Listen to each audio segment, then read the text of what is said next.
Hello everyone, today we are looking at how to pronounce this word. It originally came from Central and South America and the word entered English through Spanish. It is one of those fun English words that has different pronunciations depending on the country, especially between American and British English. So in British English, we pronounce it as tomato. To-ma-to. Tomato.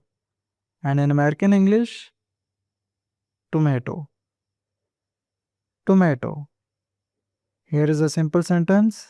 In British English, she added fresh tomato slices to the sandwich. And in American English, she added fresh tomato slices to the sandwich. Tomato or tomato, both are correct. If this pronunciation lesson helped you, give this video a thumbs up and subscribe for more everyday English words pronunciation. See you next time.